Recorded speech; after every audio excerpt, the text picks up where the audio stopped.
আচ্ছা দেখো, এবার হচ্ছে আমাদের পার্ট চার্ট। তো পার্ট চার্টে কি দেওয়া থাকে, অ্যাক্টিভিটি দেওয়া থাকে, প্রিডিসেসর দেওয়া থাকে, ডিউরেশন দেওয়া থাকে।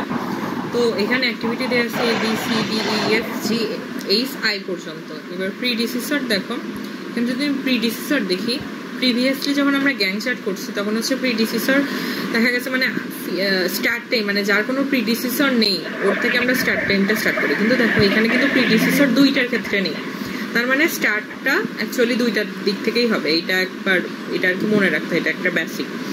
তো এরপরে হচ্ছে এইটার জন্য আমাদের কিছু ফর্মুলা বা বলা যায় ফর্মুলাই বলা যায় বা কিছু জিনিস আমাদের মনে রাখতে হবে। তো তার জন্য কি এরকম একটা বক্স, তো এই বক্সটার মাঝে থাকে হইতেছে অ্যাক্টিভিটি, মানে এই যে আমার ABCDEFGHI পর্যন্ত যে অ্যাক্টিভিটি, তাই না, এই অ্যাক্টিভিটির নামগুলো আমরা এইখানে লিখি। তারপর হইতেছে ES বলতে বোঝাই হইতেছে আর্লিয়েস্ট স্টার্ট, ডিতে বোঝাই ডিউরেশন, EF এ বোঝাই আর্লিয়েস্ট ফিনিশ, LS এ বোঝাই হইতেছে লেটেস্ট স্টার্ট, SL এ হইতেছে স্ল্যাক টাইম, LF এ হইতেছে লেটেস্ট ফিনিশ। এবার আমাদের ফর্মুলা জানতে হবে হইতেছে EF এর ফর্মুলা হইতেছে ES earliest start plus D মানে ডিউরেশন। এরপরে SL এর ফর্মুলা হইতেছে এই LF মাইনাস EF, আর হইতেছে LS এর ফর্মুলা হইতেছে LF মাইনাস ডি। আরেকটা জিনিস মনে রাখতে হবে আমাদের হইতেছে ফরওয়ার্ড পাস যখন একাধিক থাকবে তখন হইতেছে আমরা মানে একাধিক প্রিডিসেসর থাকে তখন হইতেছে আমরা ম্যাক্সিমাম নোটটা নিব, সেম অ্যাজ যখন আমরা ব্যাক ট্র্যাক করে আসবো তখনও তাই। তো এরপরে আমরা কি করব, আমাদের যতগুলো অ্যাক্টিভিটি আছে তো অ্যাক্টিভিটিগুলো দেখে দেখে আমরা বসাবো। কিভাবে বসাবো চলো দেখি। কারণ দেখো আমাদের বলছিলাম না স্টার্ট একটা নোট হয়, তো স্টার্টিং নোট থেকে যার কোনো প্রিডিসেসর নেই ওইটা আমার স্টার্টিং নোট। তাহলে কি আমার A এবং C দুইটারই কোনো প্রিডিসেসর ছিল না, তাহলে কি AC দুইটাই আমার স্টার্টিং নোট। এই জন্য স্টার্টিং এ যে অ্যারো সাইন দিয়ে বোঝাইতেছে এইভাবে যে স্টার্টের পর থেকে কি স্টার্ট হয়েছে A থেকে এবং C থেকে। তারপরে কি যখন তুমি ওই অ্যাক্টিভিটি আর হতেছে প্রিডিসেসর দেখবা তখন দেখবা যে B এর প্রিডিসেসর ছিল A, তার মানে কি A থেকে B আসছে। এরপরে কি B এর প্রিডিসেসর হইতেছে D এবং মানে B এবং C দুইটা থেকেই যাবে হইতেছে D, মানে D এর প্রিডিসেসর ছিল হইতেছে B এবং C। এরপরে E হইতেছে B থেকে আসছে এবং C থেকে আসছে, G হচ্ছে D থেকে আসছে, F E থেকে যাবে, আর হচ্ছে H যাবে হইতেছে G এবং F দুইটার উপরে, আর I আসবে হইতেছে H থেকে। এখন আমরা ওই সবগুলা মানে প্রত্যেকটা অ্যাক্টিভিটির উপরে উপরে এরকম বক্স বানিয়ে নিব এবং মাঝে ওদের অ্যাক্টিভিটিগুলোর নাম লিখে নিব। আগে লিখে নেওয়ার পরে কি করব, এই যে আমার মিডলের এই ঘরটা, মিডলের ঘরটা কি আমার ডিউরেশন না, তাহলে এই ঘরটা আমি ডিউরেশন আগে লিখে নিব। তাহলে A এবং C দুইটারই কোনো ডিউরেশন আমার প্রিভিয়াসলি নেই, তো এটার জন্য কি আমার ডিউরেশন যাবে, দেখো এখানে কত ছিল 3 এবং 4, তাহলে আমার এই ঘরে হইতেছে 3 এবং এই ঘরে হইতেছে আমার 4। এরপরে হচ্ছে B এর জন্য কত 4, দেখো আমি সবগুলোর হইতেছে ডিউরেশনগুলো আগে বসাই নিছি। এরপরে কি আমার স্টার্টিং টাইম, এখন স্টার্টিং টাইম হইতেছে এখানে ওর কোনো প্রিডিসেসর নেই A এবং C, তার মানে ওর ES মানে ওর আর্লিয়েস্ট স্টার্ট, ওর কোনো প্রিভিয়াস কোনো স্টার্ট ছিল না, সেই জন্য কত 0। এই দুটোতেও কত 0, মানে ওর এই দুইটার কোনো প্রিভিয়াস স্টার্ট ছিল না, এই জন্য আমার ওর স্টার্ট আর্লিয়েস্ট স্টার্টটা হবে 0। এরপরে দেখো আমরা এইটার ফর্মুলা কি জানি, EF সমান কি এইটা প্লাস এইটা, তাহলে কত হয় 3, 0 প্লাস 4 সমান কত 4। এবার B এর জন্য, B কার উপরে ডিপেন্ডেন্ট, শুধুমাত্র এর উপরে, তো এইখানে কি বসবে, এটা হইতেছে আর্লিয়েস্ট স্টার্ট। তো স্টার্ট মানে কি ও এইখানে যে টাইমটা থাকে ওইটাই এখানে যায়, এখানে যে টাইমটা থাকবে ওইখানে যে বসবে, মানে ওর যে প্রিভিয়াস ঘর ওর লাস্টের ভ্যালুটা বসে, তো 3 বসলো। এবার 3 এর ফর্মুলা কত হয় 7। এবার দেখো D আসছে কোথা থেকে, B থেকে এবং C থেকে, তাই না।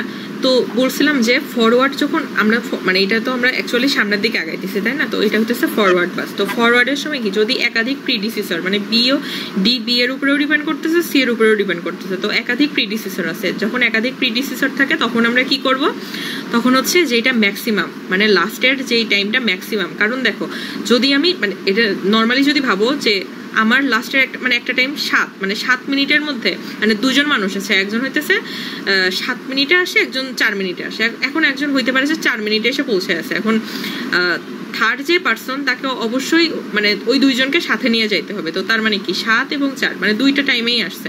কি সর্ব ম্যাক্সিমাম টাইম কত? 7 মানে দুইজনেরই আসতে ম্যাক্সিমাম 7 মিনিট লাগছে। তো এই জন্য এই টাইমটাকে আমরা এখানে ইউজ করব। নিলাম 7। এবার 7 আর 8 এটা মিলাই যাবে কত? 15। এরপরে দেখো এরপরে হচ্ছে ই। এবার ই আসবে কোথা কোথা থেকে? সি থেকে এবং বি থেকে, তাই না? এবার সি এবং বি ওর হচ্ছে দুইটারই সবচেয়ে হাইয়েস্ট মান হইতেছে 7। তাহলে এই যে 7 নিব। 7 আর 5 মিলায় হয় কত? 12। এরপরে কি? এরপরে হচ্ছে বি থেকে, আচ্ছা ডি তো আমি বের করছি। এরপরে হচ্ছে এফ। এফ আসছে কোথা থেকে? ই থেকে, তাই না? তাহলে এফ এর লাস্টের মানটা কত ছিল? 12। তাহলে 12 আর 3 মিলায় কত হয়? 15। এবার দেখো জি, জি কোথা থেকে আসছে? ডি থেকে। তো ডি এর লাস্ট মান কত? 15। 15 আর 3 হয় কত? 18। এবার হচ্ছে এইচ। এইচ কোথা কোথা থেকে আসছে? জি থেকে আসছে এবং এফ থেকে। এখন জি আর এফ সবচেয়ে লাস্ট ভ্যালুটা কার বেশি? 18, তাই না? তাহলে এখানে 18 বসবে। তাহলে 18 আর 2 কত হয়? 20। এবার আই কোথা থেকে আসছে? এইচ থেকে, তাই না? এখন এইচ এর লাস্ট মান কত ছিল? 20। তাহলে 20 আর 2 মিলা কত হয়? 22। এখন হচ্ছে এইটা আমার লাস্ট নোড হইতেছে আমার আই, যেখান থেকে আর কোথাও যায় না। তো লাস্টেরটার ক্ষেত্রে আমরা কি করবো? এখন আমরা ব্যাক ট্র্যাক করে সামনের দিকে যাব। তো দেখো 22 আছে লাস্টে, এই 22টা এখানে বসে যায়। হ্যাঁ, এরপরে হচ্ছে এইটার মান কি জানি আমরা? এইটা মাইনাস এইটা, 22 মাইনাস 22 মানে 0। এরপরে হচ্ছে দেখো এখন হচ্ছে আমার এলএস এর ফর্মুলা কি? এলএস এর ফর্মুলা হচ্ছে এলএফ মাইনাস ডি, তার মানে হচ্ছে 22 মাইনাস 2। তাহলে এখানে কত হবে? 20। এরপরে আই, আমি এখন দেখবো আই কোথা থেকে আসছে? এইচ থেকে আসছে, তাই না? তাহলে এইচে যাবো। এইচের ঘরে কি এই মানটা কোনটা যাবে? এইটা ওর যে লাস্টটা, মানে এখানে কত ছিল? এখানে 20 আমরা লাস্ট নিয়েছিলাম। তো এই 20টা এখানে যাবে। এবার 20 মাইনাস 20 কত হয়? 0 এবং 20 মাইনাস 2 কত হয়? 18। এরপরে এইচ কোথা থেকে আসছে? জি এবং এফ থেকে। তাহলে আমি এখানে ধরো এখানে যাবো কত? 18তে। তাহলে 18। এখন আমি জি এর এই লাস্টের মানটা কত? 18তে যাবো এবং 18 মাইনাস 18 কত হয়? 0। 18 মাইনাস 3 কত হয়? 15। এবার দেখো এফ। এফে যাবো। এফে গিয়ে কত? এই যে ওর কত ছিল? 18। এই যে 18 নিলাম। 18 মাইনাস 15 কত হয়? 3। আর 18 মাইনাস 3 কত হয়? 15। এবার আমি ডিতে যাব। তো ডিতে হচ্ছে কত ছিল? এই যে লাস্ট মানটা আমার 15। তারপরে এটা হবে 0, 7। এবার ইতে যাব। ইতে গিয়ে কত? 15 মাইনাস 3 আর হচ্ছে 3 15। আচ্ছা এখানে যাবে কত? 10। 15 মাইনাস 5। এবার সিতে যাব। সিতে যাবে কত? সিতে যাবে হচ্ছে এখান থেকে, আচ্ছা এইটা আগে বের করে নিব। এটা হচ্ছে 7, 0, 3।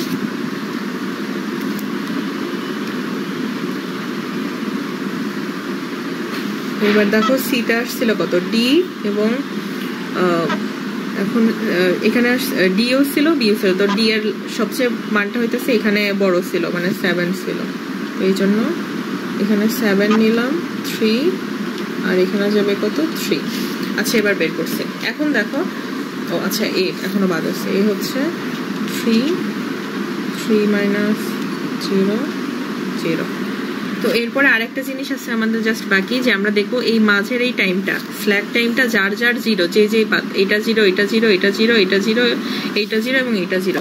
তার মানে এ, বি, ডি, জি, এইচ এবং আই, এটা হচ্ছে আমার ক্রিটিক্যাল পাথ। আমাদেরকে বলবে ক্রিটিক্যাল পাথ বের করতে। তো ক্রিটিক্যাল পাথ যখন বের করতে বলবে তখন আমাদেরকে দেখে বুঝতে হবে যে আমাদের পার্ট চার্ট করতে বলছে, এবং পার্ট চার্টে তখন আমরা এরকম এটা বের করে ক্রিটিক্যাল পাথটা এইভাবে বের করে দেবো।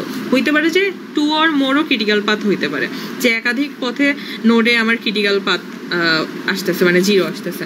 আর আরেকটা জিনিস, যখন দেখবা স্টার্টিং নোডের এখানে গিয়ে 0 0 মানে এটা 0 0 আসে, তখন বুঝবে যে আমার আনসার ঠিক আছে।